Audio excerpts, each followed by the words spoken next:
Good morning, welcome back to the vlog. Today's a rest day, however I had a little bit of free time, so I've jumped out on the bike literally for like 15 minutes. My legs were really stiff this morning from yesterday's strength effort, so I feel like a quick 15-minute spin will be a good way to loosen up the legs. And today is the coldest ride of the year so far. It's currently 6 degrees. I've got these like mid-layer gloves on and my hands are freezing cold, but what's not freezing is my body. I don't just want to make this sound like a sponsored pitch, but this long sleeve Castelli thermal jersey that I've got on is really versatile. It's like 6 degrees today, and then other days it's been 12 or 13 degrees, and for both those temperature ranges it's perfect. And it's great because it keeps me warm, but it's also breathable so it doesn't get sweaty inside, and I still only have a short sleeve base layer on underneath. Okay, so at the end of yesterday's video I showed you guys this suction mount roof rack for my bike. As you all know, I got a new car and the size of it isn't ideal for transporting a bike. I have to take both wheels off, put both the back seats down, and there's not a lot of room for much else. So I wanted to get a roof rack, but I don't want to get a fixed roof rack. I don't want to have to put a tow bar on the back of the car to put a rack on. And then I came across this C-sucker mount. This isn't actually mine. I didn't buy it. I haven't got sent it. It's my neighbour's. I noticed it on the top of their car and I said, look, can I, I'm thinking of buying one. Can I borrow it for a couple of days? And in a nutshell, that is how this came to be in my possession. But before I take my bike over to Nottingham to go and see Jorja, I just want to put it on the car now and just do a little bit of a test, because at the end of the day the only way this is like mounted to the car is via 3 suction mounts. Now I scoured the internet to try and find some reviews, maybe of the suction mounts lifting off and the bike falling off the car, and I can't find one. Every single review says that these work as they're supposed to. If you stop somewhere and your car is unattended, you can put a padlock on it here so no one can take the bike. So yeah, let's go and stick it on the top of the Polo and just test this thing. Look, I'm a little bit nervous, alright? I'm a little bit nervous. Okay, so I think the best way to go about this is by going for the most central line of the car possible. I haven't read any instructions, but I'm gonna just firmly press down this suction mount, start pressing the button. Same with the second one. Now apparently I read that each suction mount can take about 200 pounds of weight, which essentially means it only needs one, and the bike theoretically should still be safe on the roof of the car. So all 3 pads are nicely secured onto the car now. It's like, mate, I don't know about this. So right now I'm just going to try and pull the suction mount off the car. Like, I'm going to try physically as hard as I can to pull it off and see. Like, I doubt I will be able to, but it's a quick test.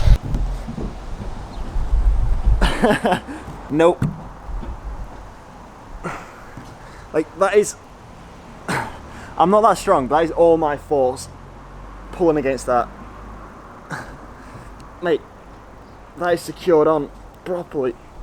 That ain't going anywhere. So obviously the front of the bike is secured by taking the front wheel off, and the skewer just clips into the bike mount. So that's what I'm gonna do right now. And there is also a rear suction mount, but I'm not gonna put that on yet. I'm gonna put the front wheel in, line up the rear wheel, and then I'll put the back suction mount on, which will secure the back wheel. Still don't know how I feel about this. Tightening up like a normal quick release skewer. Now I can put the back one on, line it up center of the wheel, check that straight, pretty much.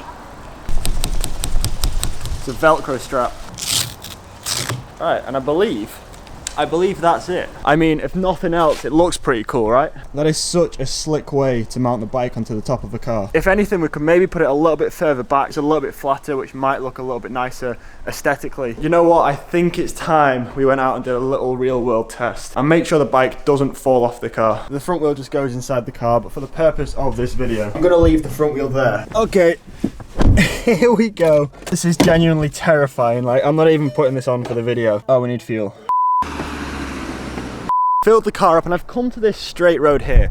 Now, as you can see, beyond that sign there is the national speed limit road. Now it's a dead straight open road. There's nothing there, no people, no houses. It's going to be a perfect place for a quick acceleration test. All right, so I'm just rolling up to the national speed limit now. No cars in front of me. There's no cars behind me. I'm going to stop, put my foot down, take it up to 60, and hopefully the bike doesn't fly off the back. I know this is a cycling channel and a lot of you guys don't really like the car content, but I guess this is kind of cycling related, right? But one thing I need to remember if I do purchase one of these bike racks is when I'm going under a low bridge or into like a car park or something, I've got a bike on the top, because that might not end very well. All right, here we go. Here we go. 3, 2, 1.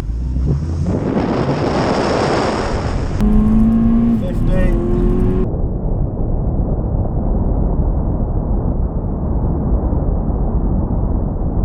60. Alright. Just gonna pull into a lay-by here. Please say the bike's still in one piece on the roof. I'm guessing the bike's still in one place because I didn't see anything fly off the back. Let me just check it. Check all the pads that are still connected to the car. Mate, that hasn't even moved an inch. I'm gonna do that again. That was pretty fun. All right, now I've got to say that initially I'm very, very impressed with this. There was absolutely zero movement. It felt solid on the roof. And then the way we remove the pads is by literally just sticking our fingers underneath the suction cups. And it just pulls off like that. I feel like that is going to be the best option in terms of a roof rack. If anyone's got any better suggestions, let me know down below. You know what? I think I might need a new tyre. I've just noticed this hole. Okay, so this works out pretty well. I need a new tyre today, ready for training tomorrow. And I also plan to go to the gym this afternoon. The bike shop and the gym both are right next to each other, so we could kill two birds with one stone here. New tyre and the gym.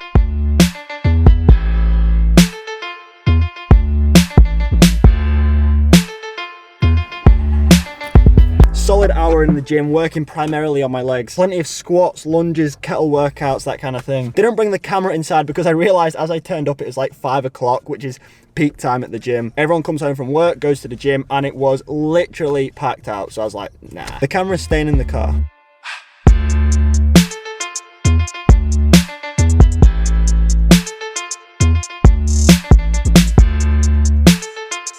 Alright guys, that's going to be the end of today's video. I hope you enjoyed it. I really enjoyed testing out that bike rack. I think it's definitely an investment I need to make. It'll be really helpful to transport the bike around. But guys, that's going to be the end of today's video. Thanks for watching. I hope you enjoyed it. If you did, please drop a thumbs up. And as always, I'll see you tomorrow at 5 PM.